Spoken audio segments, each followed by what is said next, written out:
Hello student, स्वागत है आप सभी का इंग्लिश दुनिया के इस यूट्यूब चैनल पर। आज हम पढ़ने जा रहे हैं क्लास 10th का first chapter the last lesson का second part.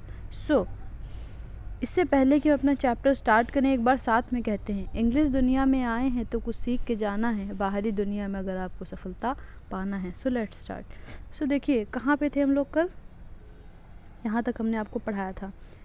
For seeking seemed such a nonsense a while ago। तो जैसा कि हमने देखा था कि ये क्लास में जो टीचर हैं एम हेमल और जो बच्चे हैं स्टूडेंट्स हैं उनका ये लास्ट चैप्टर था। तो आगे देखते हैं क्या है। फॉर सीकिंग बर्ड्स एग्स और गोइंग स्लाइड ऑन द सार my books that had seemed such a nonsense a while ago, so heavy to carry, my grammar and my history of the sands were old friends now that I could not give up।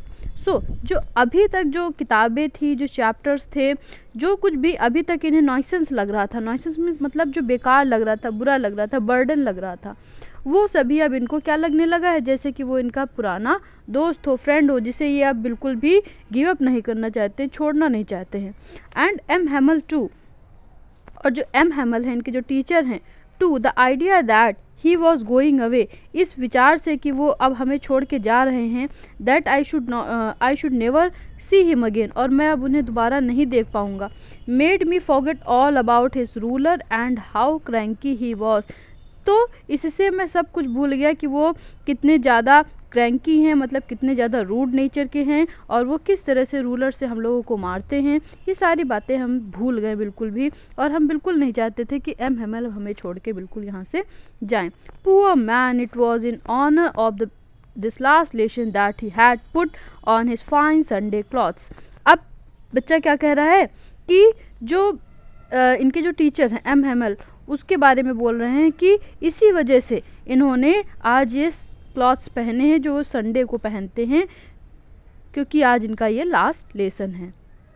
And now I understand, और अब मुझे समझ में आ रहा है क्या, why the old man of the village were sitting there in the back of the room, कि ये जो गांव के जो कुछ बूढ़े व्यक्ति हैं वो क्यों यहाँ पर बैठे हुए हैं पीछे, वो उनकी सम्मान के लिए यहाँ पर आए हैं, उनसे लास्ट टाइम मिलने के लिए आए हैं। Were sitting there in the back of the room. It was because they were sorry, क्योंकि उन्हें भी बहुत बुरा लग रहा है, to that they had not gone to school more, क्योंकि वो भी बहुत ज़्यादा स्कूल नहीं गए, उन्होंने पढ़ाई नहीं की। It was their way of thanking our master, ये उनका तरीका है हमारे मास्टर को धन्यवाद देने का। For his 40 years of faithful service, पूरे 40 साल की इस फेथफुल सर्विस के बाद, इस ईमानदार काम के बाद, and of showing their respect for the country that was theirs no more, और इस देश के प्रति जिन्होंने इतना ज़्यादा रिस्पेक्ट दिखाई है, अब अफसोस है कि अब वो दोबारा से उनका नहीं रहेगा। आगे देखते हैं।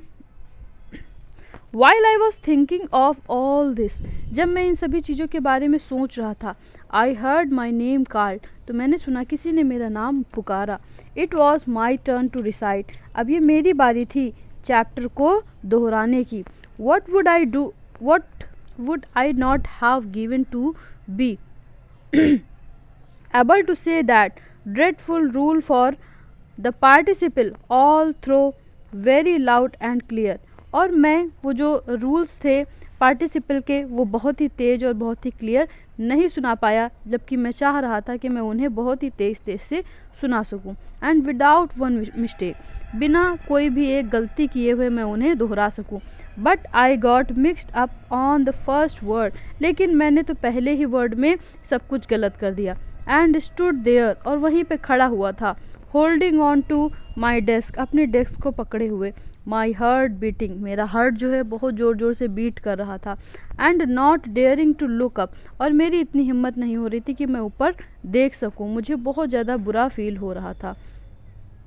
आई हर्ड एम हेमल से टू मी, तभी मैंने सुना एम हेमल ने मुझसे कहा, I would not scold you, मैं तुम्हें डांटूंगा नहीं, लिटिल फ्रेंड्स, छोटे फ्रेंड्स, मैं तुम्हें डांटूंगा नहीं, you must feel bad enough, क्योंकि तुम पहले से ही बहुत ही ज़्यादा बैड फील कर रहे हो. See now it is every day we have said to our selves, हम लोग हर रोज़ अपने आप से कहते थे, वाह I have plenty of time, हमारे पास तो बहुत समय है.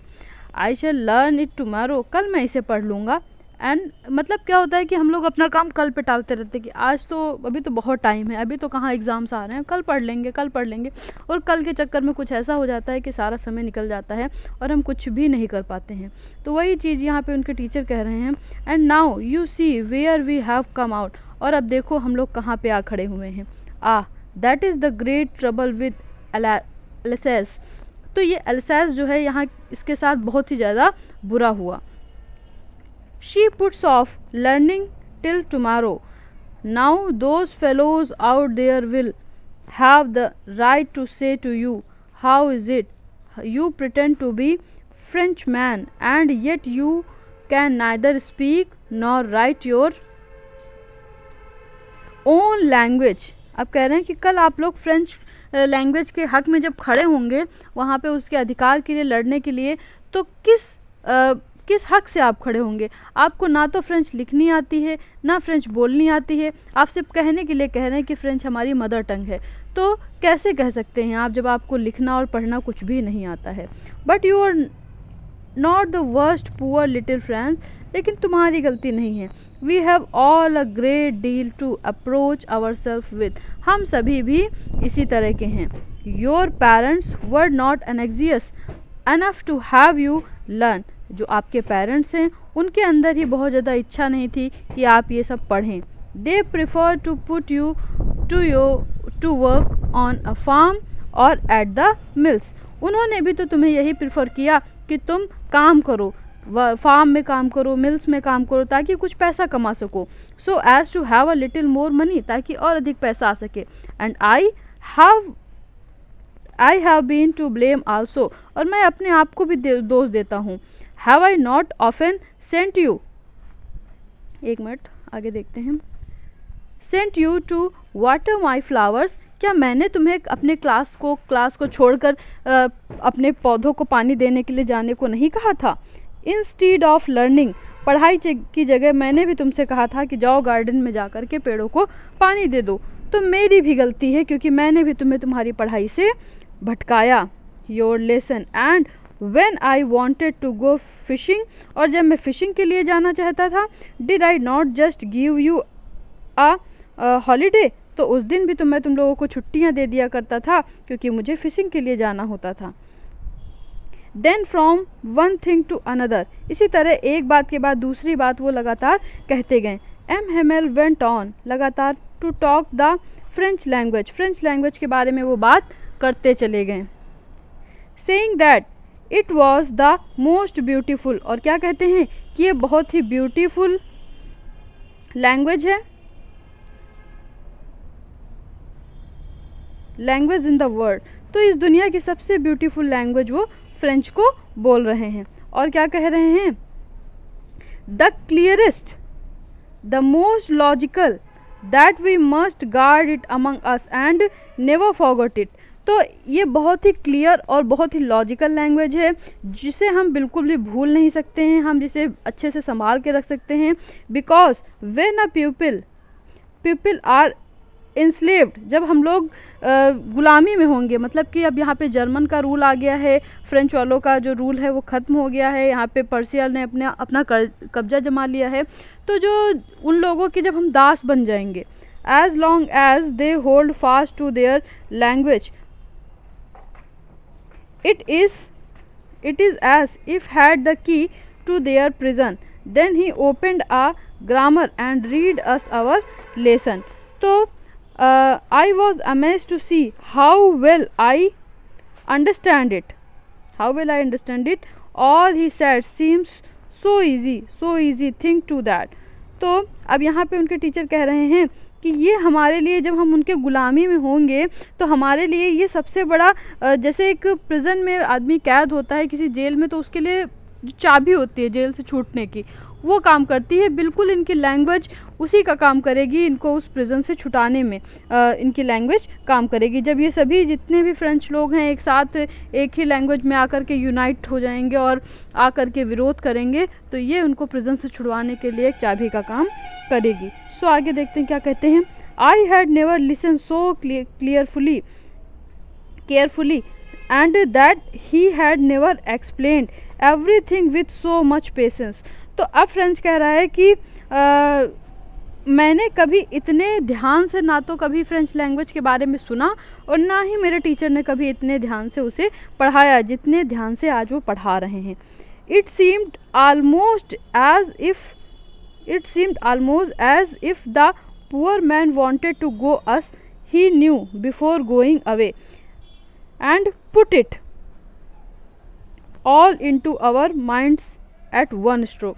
तो ऐसा लग रहा था कि ये जो ओल्ड मैन हैं यानी कि जो एम हेमेल हैं, वो एक ही दिन में जितना कुछ भी उनको आता है फ्रेंच लैंग्वेज के बारे में वो सब कुछ हम लोगों को पढ़ा देना चाहते हैं, पूरा नॉलेज वो हम लोगों को दे देना चाहते हैं और हम लोग भी उसे पूरा का पूरा एक ही दिन में पढ़ लेना चाहते हैं। After the grammar he had a lesson in writing. Grammar के बाद अब उनको किस चीज़ का लेसन पढ़ाना था? राइटिंग का। That day M Hamel had new copies for us. उस दिन एम हेमल हम लोगों के लिए नई कॉपीज़ लेकर के आए थे। Written in a beautiful round hand, जो कि ब्यूटीफुल राउंड हैंड में लिखी हुई थी। फ्रांस एल्सास, उसमें पूरे में फ्रांस और एल्सास लिखा हुआ था, फ्रांस और एल्सास लिखा हुआ था। They look like little flags floating everywhere. और वो सारे पेजेस पूरी जगह पे इस तरह से पड़े हुए थे जैसे कि जो फ्रांस का जो फ्लैग है, झंडा है, वो बिल्कुल फ्रांस के फ्लैग की तरह लग रहे थे।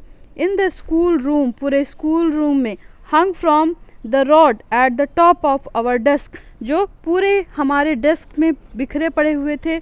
You ought to have seen how every one set to work. सभी लोग काम में बिजी थे। And how quiet it was, बहुत ही शांति छाई हुई थी। द ओनली साउंड, केवल एक ही आवाज़ आ रही थी, was the scratching of the pens over the paper. Paper के ऊपर पेन के लिखने की ही, सिर्फ स्क्रैच होने की ही आवाज़ आ रही थी, बाकी बहुत ही ज़्यादा शांति थी, सन्नाटा था। Once some beetles flew in, एक बार के लिए कुछ बिटल्स आ जाती हैं। But nobody paid any attention to them, लेकिन उनकी तरफ कोई भी ध्यान नहीं देता है। Not even the littlest ones, और कुछ पिजन्स आ जाते हैं, उनके ऊपर भी कोई ध्यान नहीं देता है। वो work right on tracing their fish hooks, जो कि ऊपर बैठे हुए थे पिजन्स और अपने जो उनके जो चोंच होती है, सो फिश हुक कह रहे हैं। As if that was French too, ऐसा लग रहा था वो भी फ्रेंच में बात कर रहे हैं। ऑन द रूफ, छत पर, द पिजन कूड, पिजन अपनी आवाज़ में कूड कर रहे थे, आवाज़ कर रहे थे, साउंड कर रहे थे, वेरी लो, और यही लग रहा था कि वो भी फ्रेंच लैंग्वेज ही बोल रहे हैं।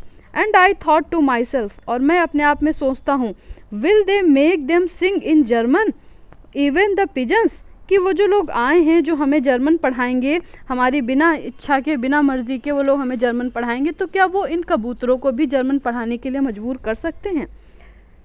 Whenever I looked up from my writing, I saw M. Hamel। जब भी मैं अपनी राइटिंग के बीच से इधर उधर देखने लगता था तो मैं M. Hamel को देखता था। सिटिंग मोशनलेस, वो बिल्कुल मोशनलेस होकर के बिल्कुल शांत बैठे हुए थे। In his chair and gazing first at one thing, और एक एक चीज़ को अपनी आँखों में देख रहे थे, घूर रहे थे। ऐसा लग रहा था कि सारी चीज़ों को वो अपनी आँखों के अंदर बसा लेना चाहते हैं। As if he wanted to fix in his mind just how everything looked in that little school room। ऐसा लग रहा था कि जैसे मानो वो सब कुछ अपने माइंड में फिक्स कर लेना चाहते हैं कि उस छोटे से रूम में सब कुछ कैसा दिख रहा है। Fancy for 40 years he had been there in the same place। पिछले 40 सालों से वो यहाँ पे वर्क कर रहे थे। उनका हर एक चीज़ के साथ कितना ज़्यादा अटैचमेंट हो गया था, यहाँ की हर एक छोटे छोटे पेड़ पौधों के साथ। विद हिज गार्डन आउटसाइड, जो उनका बाहर गार्डन है जिसे उन्होंने खुद बनाया है, जिसके एक एक पौधों को उन्होंने खुद लगाया है। The Windows and his class in front of him, और उनके सामने की जो क्लास है उसको वो देख रहे थे, विंडोज़ को देख रहे थे। Just like that only the desk and benches had been worn, केवल सारी चीज़ें अभी भी सेम वैसे ही थी, सिर्फ जो डेस्क और बेंचेस थी वो पुरानी हो गई थी, स्मूथ हो गई थी। The walnut trees in the garden were taller, और जो छोटे छोटे उन्होंने पौधे लगाए थे वॉलनट ट्री अब वो बड़े हो गए थे। And the hope wine that he had planted himself, और होप वाइन यानी कि अंगूर की जो पेड़ होता है, वाइन होती है, उसको जो उन्होंने खुद से लगाया था वो भी अब क्या हो गई हैं, बड़ी हो गई हैं। अबाउट द विंडोज़, विंडोज से लेकर के अब वो कहाँ तक, छत तक जा पहुँची हैं।